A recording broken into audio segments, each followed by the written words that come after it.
মোবাইলে যদি আপনি তালাক দেন আপনার স্ত্রীকে, সঙ্গে সঙ্গে তালাক হয়ে যাবে। সঙ্গে সঙ্গে কি হয়ে যাবে? তালাক হয়ে যাবে। সাক্ষী থাকার কোনো প্রয়োজন হয় না তালাকের জন্য। নবী সাল্লাল্লাহু আলাইহি সাল্লাম বলেছেন, সালাতুন জিদ্দুহুন্না জিদ্দুন ওয়া হাজলুহুন্না জিদ্দুন। তিনটা বিষয় আছে যেগুলো মানুষ দুষ্টামি করে করলেও হয়ে যায়, সিরিয়াসলি করলেও হয়ে যায়। আপনি যেভাবেই করেন হয়ে যাবে। তার ভিতরে একটা হলো কি? তালাক। অতএব মোবাইলে আপনি স্ত্রীর সাথে রাগারাগের একটা পর্যায়ে তাকে তালাক দিয়ে দিলেন, এরপর মোবাইল ফোন কাইটা চিন্তা করলেন, হায় হায় করলামটা কি?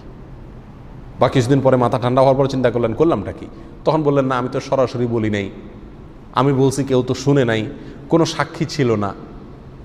কোনো কিছু তো কাজ আসবে না।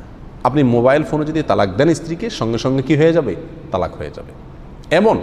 এমন কি আপনি এখান থেকে মোবাইল ফোনে তালাক দিয়েছেন, তার আগে স্ত্রী লাইন কেটে দিয়েছে, স্ত্রী শুনে নেই, তারপরও কি হয়ে যাবে? তালাক হয়ে যাবে। তালাকের বাক্য সরাসরি স্ত্রী শোনা কোনো জরুরি না। আপনি তালাক দিছেন, মুখ দিয়ে বলছেন আমি আমার স্ত্রীকে কি করলাম? তালাক দেওয়ার কথা বললেন, তালাক দিলাম, তাহলে কি হয়ে যাবে? সঙ্গে সঙ্গে তালাক হয়ে যাবে। আপনার মনে কি উদ্দেশ্য আছে, শুনছে কি না, সাক্ষী আছে কি না, স্ত্রী শুনলো কি না, সরাসরি বলছেন না মোবাইলে বলছেন, এসব দেখা দেখি নেই। এত জটিল একটা বিষয়। এই জন্য ভাইয়ারা, তালাক মুখ থেকে বের করার আগে 10 বার চিন্তা করবেন।